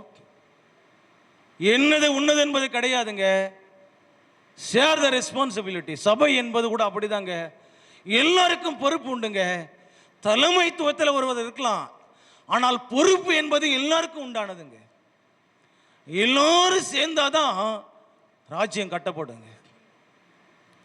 ஒரு ஆளுக்காக கர்த்தர் ராஜ்யத்தை கட்டலங்க. சபை என்பது ஒரு ஆளுக்காக கட்டப்பட்ட சபை அல்ல, அது பாண்டிச்சேரியில் இருக்கிற மக்களுக்காக கட்டப்பட்டதுங்க. உழவர் கரையில் இருக்கிற எல்லா ஜனங்களுக்கும் இது ஜெப வீடுங்க. அதனால எல்லாரும் சேர்ந்து செய்யணுங்க. ஆண்டு கேளுங்க, ஆண்டவர் எனக்கு என்ன வரம் கொடுத்துருக்கீங்கப்பா, எனக்கு என்ன நீங்க கொடுத்துருக்கிறீங்க, நீங்க கொடுத்ததை நான் நிறைவேற்றி முடிக்க எனக்கு உதவி செய்யுங்கப்பா. ஒரு மனிதன் பாலைவனத்தில் பிரயாணம் பண்ணாங்க. நிறைய தண்ணீர் பாட்டிலோடு அவன் பிரயாணம் பண்றான். வெகு தூரம் நடக்கிறான். தன்னிடத்தில் இந்த தண்ணீர் எல்லாம் தீர்ந்து போனது. ஃப்ளாஸ்கை திறந்து பார்க்குறான், சொட்டு தண்ணி கூட இல்லை. அதில் ஒரு சொட்டு தண்ணீர் ஆகிலும் இருந்தா தாகத்தை நனைத்துக் கொள்ளலாம் என்று சொல்லி உயிர் போகிற நேரம், கொஞ்சம் கொஞ்சமா உயிர் போகுது. அதை திறந்து அப்படியே ஊற்றி பார்க்குறான், சொட்டு தண்ணி கூட இல்லை ஃப்ளாஸ்கில், எல்லா தண்ணீரும் செலவு வந்துச்சு. தூரமாக தன்னுடைய கண்களை ஏறெடுத்து பார்க்குறான், அங்கே ஒரு குடிசை இருக்குது. நம்பிக்கையோடு உயிரை கையில் பிடிச்சிக்கிட்டு நம்பிக்கையோடு நடந்து போகிறான். நடந்து போய் அந்த குடிசைக்குள்ளே நுழையிறான். அங்கே ஒரு கை பம்ப் இருக்குதுங்க. அந்த கை பம்பை அடித்து அடித்து பார்க்குறான், காற்று தான் வருது, தண்ணி வரல. 4 முறை 5 முறை அடித்து பார்க்குறான். அந்த குடிசையில் சுற்றிலும் முற்றிலும் பார்க்குறான். அங்கே ஒரு சின்ன பாட்டில், ஒரு 1/2 லிட்டர் பாட்டிலில் அரை பாட்டிலில் 1/2 லிட்டர் பாட்டிலில் அரை தண்ணி தான் இருக்குது. ரொம்ப சந்தோஷமாக ஆவலாக போய் அந்த பாட்டில் எடுக்கிறான். ஆனால் அந்த பாட்டிலில் ஒரு வாசகம் எழுதியிருக்குது. என்னன்னா, இந்த தண்ணியை அந்த குழாயில் விட்டு அடிச்சிங்கன்னா நிறைய தண்ணீர் வரும்னுக்குது. இது எடுத்துட்டான், ஆனால் குடிக்க முடியல. யோசிக்கிறான், இதை தண்ணியை குழாயில் விடலாமா விடக்கூடாதா, பம்பில் விடலாமா விடக்கூடாது. நம்மளாக இருந்தால் என்ன சொல்லுவான், யோ போயா தண்ணி வரலன்னா அப்படின்னு கேட்போம். அவன் யோசித்து அந்த தண்ணியை அந்த குழாயில் ஊற்றுறாங்க. அந்த வாசகத்தின்படி இந்த தண்ணீரை அந்த குழாயில் ஊற்றி அடித்தா நிறைய தண்ணீர் வரும் என்றது போல் ஊற்றிட்டான். ஊற்றிட்டு அடிக்கிறான், காற்று தான் வருது. 4 முறை 5 முறை அடிக்கிறான், காற்று வருது. 6வது முறை விசில் வருதுங்க. 7வது முறை தண்ணீர் பீச்சு அடிக்குது. அவன் என்ன பண்ணா, தாகம் தீருகிற அளவுக்கு தண்ணீரை குடிச்சிட்டான். பாட்டில் எல்லாம் நிரப்பிக்கிட்டான். அந்த பாட்டில், அந்த தண்ணி பாட்டில் இருக்கு பாருங்க, அதில் ஃபுல்லாக நிரப்பிட்டு இவன் தன்கிட்ட இருந்த மார்க்கரில் எழுதுனான், இது வேலை செய்கிறதுன்னு எழுதுனான். நான் சொல்லுவேன், இந்த வேதம் வேலை செய்யுங்க. இந்த வசனத்தின்படி நீங்கள் வாழ்ந்தீங்கன்னா இது வேலை செய்யுங்க. உங்களுக்கு வரங்களை தரும், உங்கள் வாழ்க்கையை மாற்றுங்க. ஒரு மனிதன் எழுதின வாசகம் வாழ்க்கையை மாற்றும் என்று சொன்னா, கர்த்தர் கொடுத்த வார்த்தைகள் நம்முடைய வாழ்க்கையை மாற்றுங்க. ஒவ்வொருவருக்கும் ஒரு வரம் இருக்குதுங்க. சிலர் மணிக்கணக்காக ஜெபிக்கிற வரம் இருக்கும், சிலர் மணிக்கணக்காக வேதம் வாசிக்கிற வரம் இருக்கும். ஆண்டை கேளுங்க, ஆண்டவர் எனக்கு என்ன வரம்பா வச்சிருக்கிறீங்க நீங்க. 2வது காரியம், அவனிடத்தில் காணப்பட்ட காரியம் 36ஆம் அதிகாரம் 1ஆம் வசனம் 2ஆம் வசனங்க. அப்பொழுது பரிசுத்த ஸ்தலத்து திருப்பணிகளுக்கு அடுத்த சகல வேலைகளையும் கர்த்தர் கற்பித்தபடியெல்லாம் பெசலெயேலும் அகோலியாவும் செய்ய அறியும்படிக்கு கர்த்தரால் ஞானமும் புத்தியும் பெற்ற விவேக இருதயமுள்ள மற்ற அனைவரும் செய்ய தொடங்கினார்கள். பெசலெயேலையும் அகோலியாவையும் கர்த்தரால் ஞானமடைந்து அந்த வேலைகளை செய்ய வரும்படி தங்கள் இருதயத்தில் எழுப்புதல் அடைந்த ஞான இருதயத்தாராகிய எல்லாரையும் மோசே வரவழைத்தான். பாருங்க, ஆண்டவர் அவர்களை அழைப்பதற்கு முன்னாடி அவர்களை லீட் பண்றாருங்க. மோசேயின் மூலமா லீட் பண்றாரு. இந்த மத்தியான வேளையில கர்த்தர் உங்களிடத்துல சொல்லுகிற வார்த்தை என்னன்னா, நான் உங்களை நடத்துவேன் கர்த்தர் சொல்றாருங்க. நம்முடைய ஆண்டவர் அழைப்பார் என்று சொன்னா அவர் நடத்துவாருங்க நம்மள. தெசலோனிக்கர் புத்தகத்தில் அழகா இருக்குது, உங்களை அழைக்கிறவர் உண்மையுள்ளவர். நீங்க எப்ப படிச்சாலும் அந்த வசனம் அப்படித்தான் இருக்கும், அழைக்கிறவர்னு இருக்கும். நீங்க எப்ப படிச்சாலும் உங்களை அழைப்பாருங்க. அவரு உங்களை அழகா லீட் பண்ணுவாரு. லீட் பண்றது மாத்திரம் இல்லைங்க, உங்களை டீச் பண்ணுவாருங்க. உங்களுக்கு கற்றுக் கொடுப்பாரு, நீங்க எப்படி நடக்கணும்னு கற்றுக் கொடுப்பாரு. உங்களை கைட் பண்ணுவாருங்க, உங்களை கைட் பண்ணுவாரு. நம்முடைய ஆண்டவர் நம்மளை லீட் பண்ற ஆண்டவருங்க, நம்மளை நடத்துவாருங்க. உங்களை கூப்பிட்டு வந்துட்டு அப்படியே பாதையில விட்டுட்டு போக மாட்டாரு, உங்களை லீட் பண்ணுவார். இதுல முக்கியமான காரியம் என்னன்னா, இருதயத்தில் எழுப்புதல் அடைந்த அநேகர் அவன் கூட சேர்ந்து கொண்டாங்க. எழுப்புதல் எங்க வரும் தெரியுமா? எங்க வருங்க? சபையில வருமா அல்லது வெளியிலே பட்டணங்கள்ல வருமா? எழுப்புதல் குடும்பங்கள்ல வருமா அப்படின்னா நான் சொல்லுவேன், வேத வசனத்தின் அடிப்படையில் எழுப்புதல் இருதயத்திலிருந்து வருங்க. இருதயத்தில் எழுப்புதல் அடைந்த அநேகர் பெசலெயேலோடு சேர்ந்து கொண்டாங்க. சொல்லுவேன், சபையில எழுப்புதல் வரணும் அப்படின்னா, சபையில எழுப்புதல் வரதுக்கு முன்னாடி உங்க இருதயத்தில் எழுப்புதல் வரணுங்க. எழுப்புதல் என்பது வெளியிலிருந்து உள்ளே வருவது அல்ல, அது உள்ளிருந்து வெளியே போவதுங்க. சார்ல்ஸ் பின்னி அப்படிதான் சொன்னாரு. எழுப்புதல் என்பது தீப்பிழம்புங்க.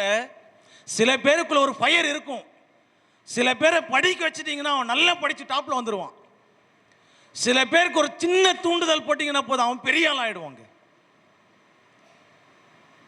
சில பேருக்கு அந்த ஃபயர் உள்ளவே இருக்குங்க. உங்களுக்குள்ள அந்த ஃபயர் இருக்குதா? ஜெபிங்கன்னு சொன்னா போதும், சில பேர் ஜெபிக்க ஆரம்பிச்சிருவாங்க. வேதத்தை பிடிச்சிக்க, வேதத்தின் வசனத்தின்படி வாழுங்க, வாழ ஆரம்பிச்சிருவாங்க. நான் சொல்லுவேன், யாருக்குள்ள ஃபயர் இருக்குதோ அவங்க தான் சக்சஸ் பண்ணுவாங்க, அவங்க தான் ஜெயிப்பாங்க. எல்லாராலும் ஜெயிக்க முடியாதுங்க, எல்லாராலும் ஜெயிக்க முடியாது. யாருக்குள்ள ஃபயர் இருக்குதோ அவங்க தான் ஜெயிப்பாங்க. இன்னைக்கு ஆண்டவர்கிட்ட கேளுங்க, ஆண்டவரே எங்களுக்குள்ள ஒரு ஃபயர் தாங்கப்பா. ஃபயர் ஃபயர் சொல்றதுனால ஃபயர் வராதுங்க, இருதயத்தில் வரணும் அது. இன்றைக்கு நமக்கு நல்ல ஆடைகள் வேணும்னு கேட்கிறோம், நல்ல ஆகாரம் வேணும்னு கேட்கிறோம், நல்ல காரியங்கள் வேணும்னு கேட்கிறோம். இன்றைக்காவது நல்ல இருதயம் வேணும்னு கேட்குறீங்களா? ஆண்டவரே எனக்கு ஒரு சுத்த இருதயம் வேணும்னு கேட்குறீங்களா? இன்றைக்கு தேவை நல்ல இருதயங்க. இன்றைக்கு நல்ல ஆடைகளை பார்த்து பார்த்து 4 செருப்பு தேய கடைக்கடையா ஏறி இறங்குவாங்க நல்ல ட்ரெஸ் வாங்குறதுக்கு. ஆலயத்துக்கு வந்தா கூட அடுத்தவங்க ட்ரெஸ்ஸை பார்ப்பாங்க, இவங்க நல்ல சிஸ்டர் நல்ல புடவை கட்டினுக்கிறாங்களே அப்படின்வாங்க. நமக்கு தேவை நல்ல ஆடைகள் அல்லங்க, நல்ல ஆகாரங்கள் அல்ல, நல்ல இருதயம் தேவைங்க. ஆண்டுட்டு கேளுங்க, ஆண்டவரே எங்களுக்கு ஒரு சுத்த இருதயத்தை தாங்கப்பா. என் இருதயத்தில் ஒரு எழுப்புதல் வரணுங்க, என் குடும்பம் மாறணும், என் பிள்ளைங்க ரட்சிக்கப்படணும், என் பிள்ளைங்க மனம் திரும்பணும், என் சபை மாறணும், என் சபை வளரணுன்ற உள்ளக்குள்ள ஒரு எழுப்புதல், ஒரு ஃபயர் இருக்கணுங்க. சும்மா வந்துட்டு போறதில்ல. இது ஒரு என்டர்டைன்மெண்ட் கிளப் கிடையாது, இது ஒரு பார்க்கு கிடையாதுங்க, இது எழுப்புதலை உருவாக்குகிற இடங்க. இது சினிமாக்காரன் ஏதாவது ஒன்று செய்யணும்னு நினைச்சு இதை ஒன்று செய்யறாங்க.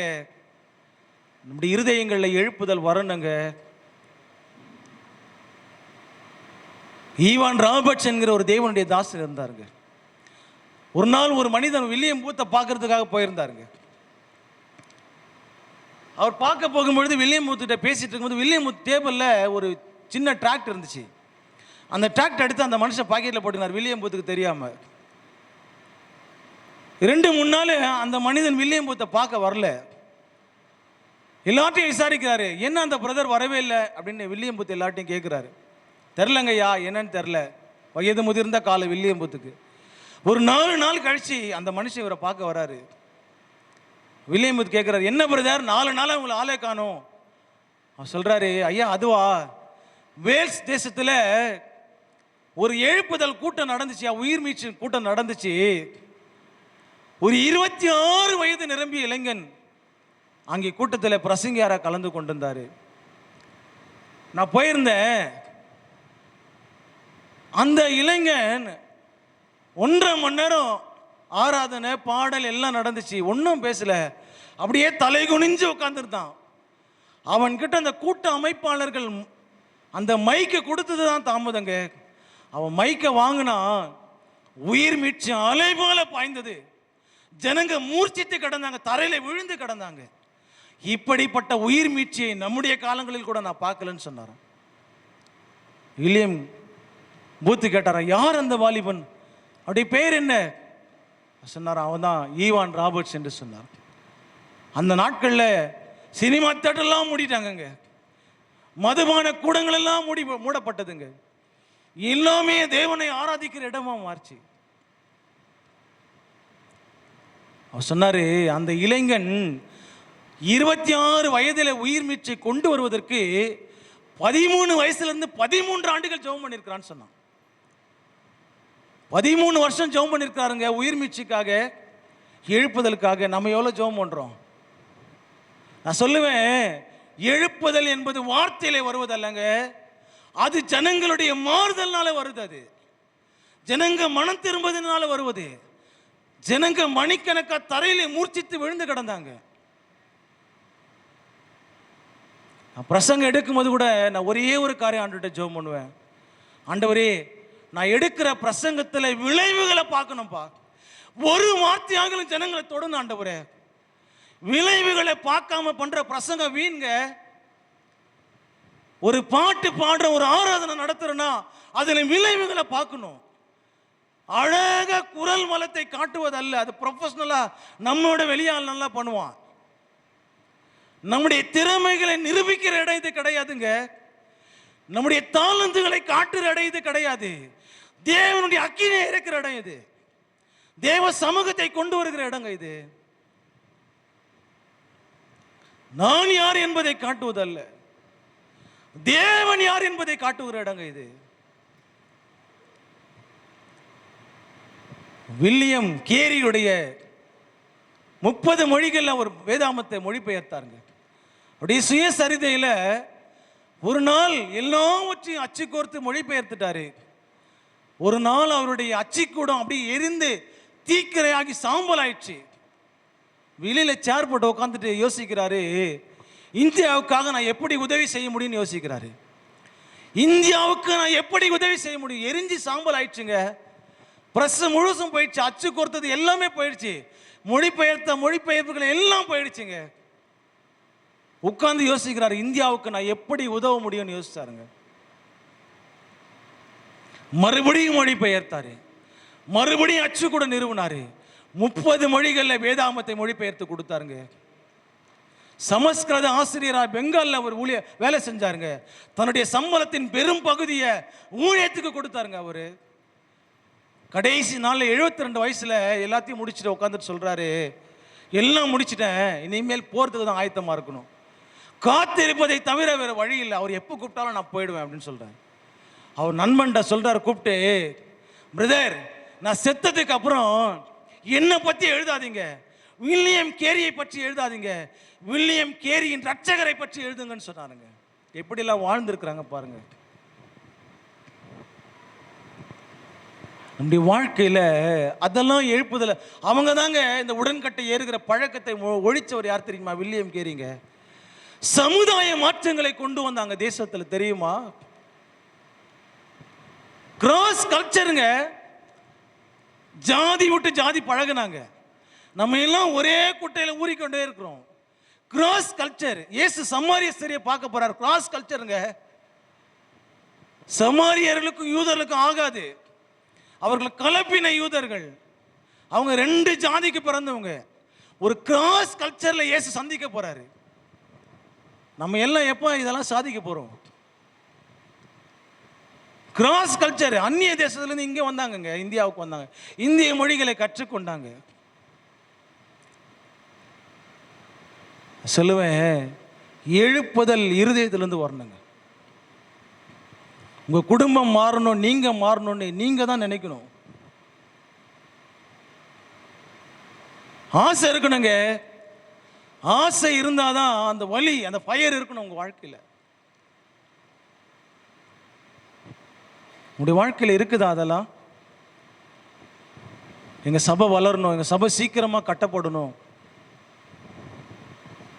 நான் சொல்லுவேன், ஜெபிக்கிற ஆட்கள் இருந்தாதான் பெரிய காரியங்களை சபைகள் சாதிக்குங்க.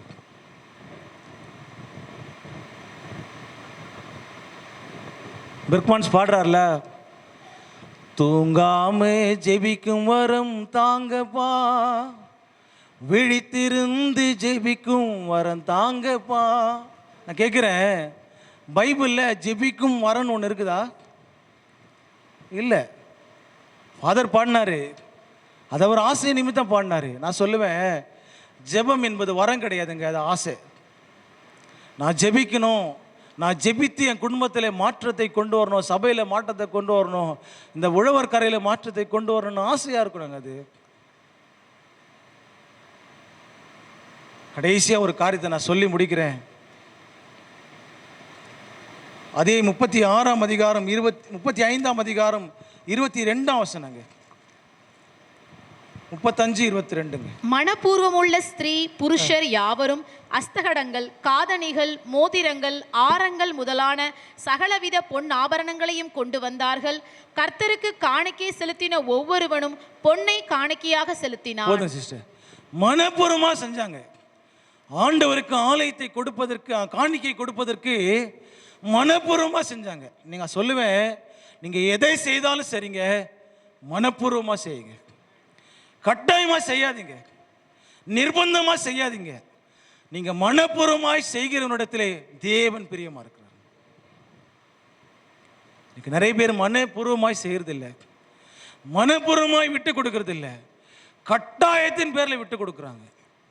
ஒரு வினோதமான கதை உண்டு. ஒரு வயது முதிர்ந்த முதியவர் ஒரு பெரிய போட்டி வச்சார் அந்த ஊர்ல. ஒரு நீச்சல் குளத்தை கட்டிட்டு அந்த நீச்சல் குளத்தில் விஷப்பாம்புகளை விட்டுட்டாரு. விஷப்பாம்புகளை விட்டுட்டு சொன்னாரு, இந்த நீச்சல் குளத்தில் இந்த கரையில் குதிச்சு இந்த கரையில் வருகிறவனுக்கு, ஜெயிக்கிறவங்களுக்கு 100 ஏக்கர் நிலத்தை ஃப்ரீயா தரேன், இலவசமா தரேன். அது வேண்டாம் என்று சொன்னா 1000 ஆடுகளை தரேன், ஆடுகளை நான் பரிசா தரேன். அதுவும் வேண்டாம்னா என்னுடைய இளைய மகளை நான் திருமணம் பண்ணி தரேன்னு சொன்னார். குறிக்கப்பட்ட நாளில் போட்டி ஆரம்பமானது. அந்த முதியவர் அறிவிப்பு கொடுக்கிறாரு, இந்த விஷப்பாம்புகள் நிறைந்த இந்த நீச்சல் குளத்தில் இந்த பக்கத்துல இருந்து இந்த பக்கத்தில் குதிச்சு வரவனுக்கு 100 ஏக்கர் நிலம் இலவசமாக கொடுக்குற முதல் பரிசு. அது வேண்டாம் என்றால் 1000 ஆடுகள், அதுவும் வேண்டாம் என்று சொன்னால் என்னுடைய இளைய மகளை நான் திருமணம் பண்ணித்தரேன். குறிக்கப்பட்ட நாள் வந்தது. அநேக போட்டியாளர்கள் வந்துட்டாங்க. இவர் அறிவிப்பு கொடுத்தது தான் தாமதம். திடுதப்புன்னு ஒருத்தன் குதிச்சிட்டான். குதிச்சு வேகமாய் நீச்சல் அடிச்சு கொண்டு அடுத்த கரைக்கு வந்துட்டான். எல்லாரும் அவனை தூக்கி கொண்டாடுறாங்க. வெரி குட்ரா, நல்லா பண்ண, சூப்பரா பண்ண, வெரி குட், நல்ல தைரியசாலி அப்படின்னு சொல்லி எல்லாம் பாராட்டுறாங்க. பாராட்டி அந்த செல்வந்தரான அந்த முதியவர்கிட்ட கொண்டு போய் விடுறாங்க. அவர் கேட்குறாரு, என்னப்பா உனக்கு 100 ஏக்கர் நிலம் வேணுமான்னு கேட்குறாரு. அவன் சொன்னா, அது வேண்டாயா எனக்கு. சரி, 100 ஏக்கர் நிலம் வேணும், 1000 ஆடுகள் வேண்டுமா, அதுவும் வேண்டாயா எனக்கு அப்படின்றான். சரி, அப்போ என்னுடைய இளைய மகளை நீ திருமணம் பண்ணிக்கொள்றியா அப்படின்னு சொல்லி கேட்குறாரு. இல்லைல்ல, எனக்கு அதுவும் வேண்டாயா அப்படின்றேன். அப்போ அவர் கேட்டார், உனக்கு என்னதான் வேணும் அப்படின்னு கேட்டார். அவன் சொன்னா, என்னை தள்ளி விட்டது யாருன்னு தெரியணும்னு சொன்னான். என்னை எவனோ தள்ளி விட்டுட்டான், என்னை தள்ளி விட்டவன் யாருன்னு எனக்கு தெரியணும்னு சொன்னான். இந்த ஊழியம் தள்ளி விடுகிற ஊழியம் கிடையாதுங்க, தானாய் கொடுக்கிற ஊழியங்க இது. யாரால் தள்ளப்பட்ட ஊழியம் கிடையாது இது. யாரோ ஒருத்தர் சொன்னார், அதனால நான் வந்துட்டேன். யாரோ ஒருத்தர் சொன்னார் அதனால நான் செஞ்சிட்டேன், யாரோ ஒருத்தர் சொன்னார் அதனால கொடுத்துட்டேன். இல்லைங்க, இது தானாய் செய்யணுங்க. இது மனப்பூர்வமாய் செய்கிற ஊழியங்க. இது இந்த எந்த வேலையை செஞ்சாலும் சரிங்க, நீங்கள் மனப்பூர்வமாய் செய்யுங்க. நான் சொல்லுவேன், நீங்கள் செய்கிற ஒவ்வொரு வேலைக்கும் ஒரு பூரண பலன் உண்டுங்க, பூரண பலன் உண்டு. கடைசியாக ஒரு பாயிண்ட் இருக்குது, நான் சொல்லி முடிக்கிறேன். 36ஆம் அதிகாரம் 22ஆம் வசனங்க. ஒவ்வொரு பலகைக்கும் ஒன்றுக்கொன்று சம தூரமான 2 கழுந்துகள் இருந்தது. 38:22ங்க. சாரி, 38:22. யூதாவின் கோத்திரத்தில் ஊரின் மகனாகிய ஊரியின் குமாரன் பெசலெயேல் கர்த்தர் மோசேக்கு கற்பித்ததை எல்லாம் செய்தான். பாருங்க, கடைசியாக அவனிடத்துல காணப்பட்ட நல்ல காரியம் என்னன்னா, கர்த்தர் சொன்னதை எல்லாம் அவன் செஞ்சு முடிச்சாங்க. நம்முடைய வாழ்க்கையில பெசலெயேல் கிட்ட காணப்பட்ட 4வது காரியம், அவன் சொன்னதை, கர்த்தர் சொன்னதெல்லாம் செஞ்சு முடிச்சான். உங்ககிட்ட இருக்கிற குடும்பத்துக்கு நீங்க எல்லாம் செஞ்சு முடிச்சிட்டீங்களா? உங்கள் சபைக்கு நீங்க செய்ய வேண்டிய கடமைகளை செய்துட்டீங்களா? நீங்கள் வேலை செய்கிற இடத்துல நீங்க செய்ய வேண்டிய வேலைகள் எல்லாம் செஞ்சு முடிக்கிறீங்களா? தினந்தோறும் உங்களிடத்துல கர்த்தர் கொடுத்த காரியங்களை நீங்க செஞ்சு முடிக்கிறீங்களா? சில பேர் நல்லா ஆரம்பிப்பாங்க, பாதியிலே நிறுத்திடுவாங்க. நீங்க ஆரம்பித்த ஊழியங்களை தொடர்ந்து செய்றீங்களா? சில பேர் நல்ல ஹவுஸ் விசிட்டிங் பண்ணுவாங்க, அதெல்லாம் செய்றீங்களா? சில பேர் வீட்டு கூட்டங்கள் நடத்துவாங்க, ஆரம்பிப்பாங்க, செய்றீங்களா? சில பேர் நல்லா ஆரம்பிப்பாங்கங்க, ஆனால் முடிக்க மாட்டாங்க, பாதியிலே விட்டுருவாங்க. ஒரு காரியத்தின் துவக்கத்தை பார்க்கலும் முடிவு நல்லதுங்க. ஆரம்பம் அற்பமா இருக்கலாங்க, முடிவு சம்பூர்ணமா இருக்கணும்.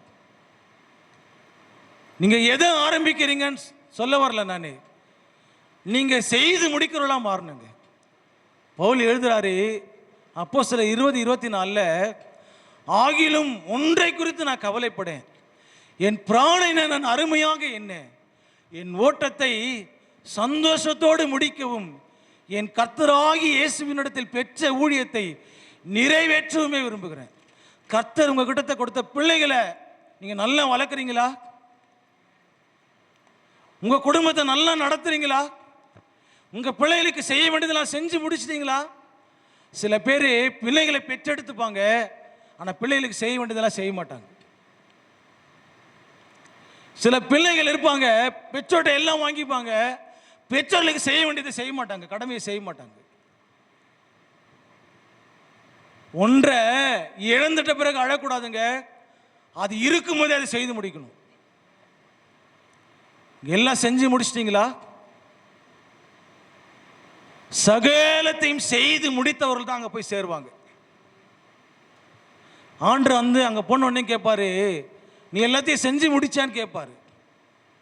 நீங்க என்ன பதில் சொல்ல போறீங்க? உங்ககிட்ட கொடுத்த ஊழியத்தை செஞ்சு முடிச்சான்னு கேட்பாரு. உங்ககிட்ட கொடுத்த பிள்ளைகளை நீ நல்லா வளர்த்தியான்னு கேட்பாரு. உங்ககிட்ட கொடுத்த குடும்பத்துக்கு நீ செய்ய வேண்டியதை நான் செஞ்சியான்னு கேட்பாரு. உங்ககிட்ட குடும்பத்தை கொடுத்த நம்ம பிள்ளைகளுக்காக ஜெபம் பண்ணியான்னு கேட்பாரு. நீங்க என்ன சொல்லுவீங்க? திருக்களின் முனைகளிலே மூர்ச்சித்து கிடைக்கிற உன் பிள்ளைகளுக்காக ராஜ்சமத்தில் எழுந்திருன்னு சொன்னார். நீ எழுந்துக்கிறீங்களா? இன்றைக்கு உங்க பிள்ளைகளுக்காக நீங்க அழலைன்னா நாளைக்கு உங்க பிள்ளைங்க உங்களை அழ வைப்பாங்க. இன்னைக்கு தேவ சமூகத்தில் நீங்க அழலைன்னா நாளைக்கு உங்க பிள்ளைங்க உங்களை அழ வைப்பாங்க. இன்னைக்கு நீங்க விழிச்சிருக்கலன்னா நாளைக்கு உங்களை பிள்ளைங்க தூங்க விட மாட்டாங்க. உங்களை எத்தனையோ பெற்றோர்கள் தூங்க மாட்டாங்க தெரியுமா? பிள்ளைகளுக்காக நிம்மதியா தூங்க விட மாட்டான். பாஸ்டர் என்ன டெய்லி குடிச்சு ராவடி பண்றான், டெய்லி கலாட்டா பண்றான், என்ன தூங்க விட மாட்டான். நீங்க தூங்க, நீங்க ஒரு சில நேரத்தில் ஜெபிக்க வேண்டிய நேரத்தில் நீங்க தூங்குனீங்க, இன்னைக்கு அவன் உங்களை தூங்க விட மாட்டான். நான் சொல்லுவேன், நீங்க தூங்காம பிள்ளைகளுக்காக ஜெபம் பண்ணுங்க. அன்றைக்கு வாழ்ந்த பரிசுத்தவானுடைய பெற்றோர்கள் எல்லாம் தன் பிள்ளைகளுக்காக கண்ணீர் விட்டு ஜெபம் பண்ணாங்க. இன்னைக்கு நீங்க கண்ணீர் விடலைன்னா நாளைக்கு உங்களை கண்ணீர் விட வைப்பாங்க. ஜான் வெஸ்லியுடைய அம்மாவுக்கு 19 பிள்ளைங்க, பாதி பிள்ளைங்க பாதியிலே செத்துட்டாங்க. ஒவ்வொரு பிள்ளைங்களும் தூங்கிட்டதுக்கு அப்புறம் பிள்ளைங்க தலைமையில கை வச்சு ஜெபம் பண்ணுவாங்க. நீங்க ஜெபிக்கிறத உங்க பிள்ளைங்க பார்க்கணும். எங்க அம்மா ஒரு தேவ மனுஷி, எங்க அப்பா ஒரு தேவ மனுஷன் பிள்ளைங்க சொல்லணுங்க. நீங்க செஞ்சு முடிக்கணுங்க. உங்க பிள்ளைகளுக்கு நீங்க சேர்த்து வைக்கிற சொத்தை அழிச்சிருவான். நீங்க சேர்த்து வைக்கிற பரிசுத்த ஜீவத்தை யாராலும் அழிக்க முடியாது. நீங்க என்ன பண்றீங்க? இன்னைக்கு சகலத்தை செய்து முடிக்கணுங்க.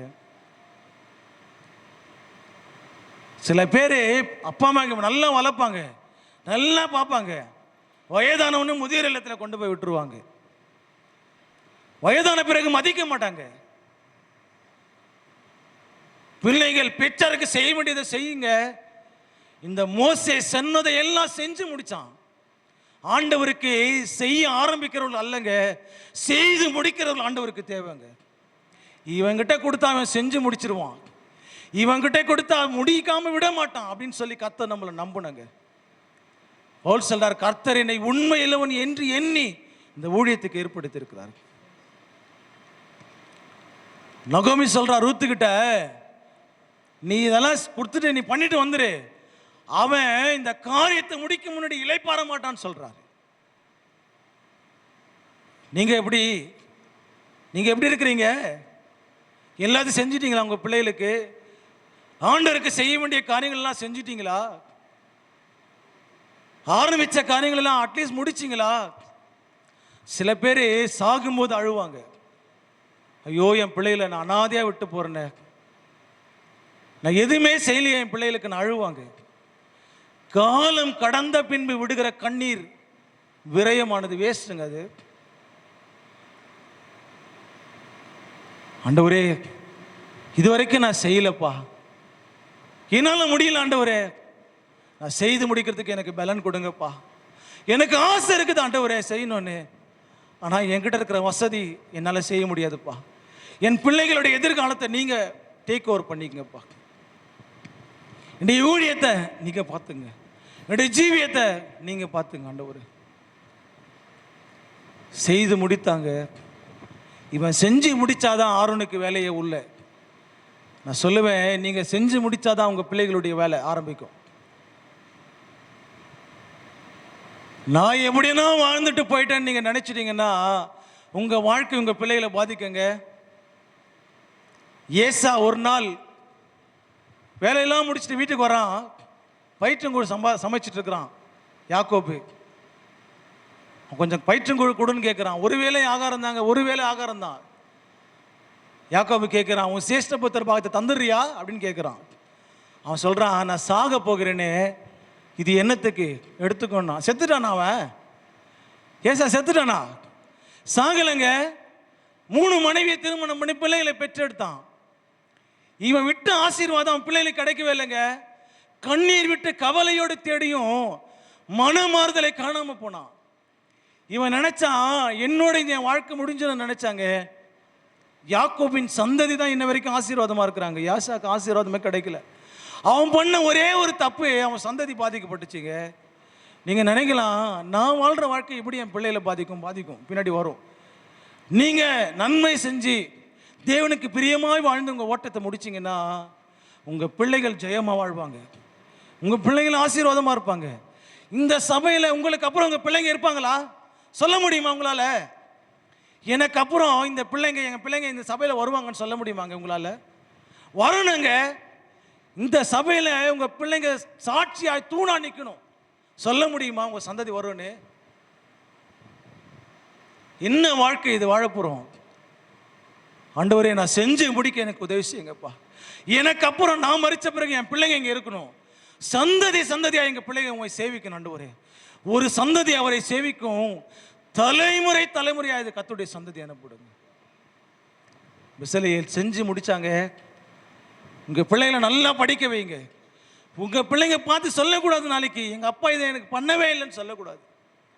அவங்க சொல்லணும், எங்க அப்பா தன்னால் இயன்றதை எனக்கு செஞ்சாரு.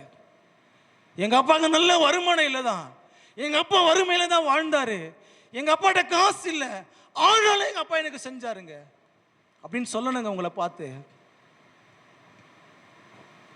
அன்றைக்கெல்லாம் வாழ்ந்த தாய்மாரெல்லாம் சாப்பிட மாட்டாங்க. எங்க அம்மாலாம், எங்க அப்பாக்கெல்லாம் நல்ல வருமானமே கிடையாது. எங்க அம்மா அநேக நாள் பட்டினியா இருந்து அவங்க ஆகாரத்தை எங்களுக்கு கொடுத்து தான் வளர்த்தாங்க. சத்துணவு சோறு தான் சாப்பிட்டு தான் வளர்ந்தோம் நாங்க. ஏன் சொல்றேன் அப்படின்னா, அவங்க எங்களை முடிந்த அளவுக்கு வளர்த்தாங்க. நாங்கள் ஒரு நாள் கூட வருத்தப்பட்டதில்லை. அவங்க என்ன நல்லா படிக்க வைக்கல அப்படின்லாம் நான் வருத்தப்பட்டதில்லை. தங்களால் முடிந்த அளவுக்கு அவங்க செஞ்சாங்க. நீங்கள் சொல்லணுங்க, உங்கள் பிள்ளைங்களை பெற்றெடுக்கிறதுக்கு பெரிய விஷயம் இல்லைங்க. அவர்களை சான்றோர்களாய் உலகத்துக்கு கொடுப்பதான் ரொம்ப பெரிய விஷயம். அவர்களை மாமனிதர்களாய் உலகத்துக்கு கொடுப்பதான் பெரிய விஷயங்க. என் வாழ்க்கையிலலாம் ஒரு நாள் கூட என் தகப்பனுடைய அன்பை நான் பார்த்ததே கிடையாது. கடினமாக தான் நடத்துவார். ஆனால் என் இயேசுவின் அன்பு என்னை ஒரு நாள் தொட்டதுங்க. 2005 செப்டம்பர் 30 இயேசுடைய அன்பு என்னை தொட்டதுங்க. அன்றிலிருந்து இன்று வரைக்கும் அந்த அன்பு என்னை கைவிடலை. உங்கள் வாழ்க்கை ஆண்டவருக்கு ஒப்பு கொடுங்க. ஜெபம் பண்ணலாமா? பரலோக பிதாவே, ஆசீர்வாதமான இந்த மதியான வேளையில் நீர் எங்களோடு பேசின வார்த்தைகளுக்காய் ஸ்தோத்திரப்பா. தொடர்ந்து மீதமான பகுதிகளை பொறுப்படுத்திக் கொள்ளுங்கள். இயேசுவின் மூலம் ஜெபிக்கிறோம் நல்ல பிதாவே, ஆமென்.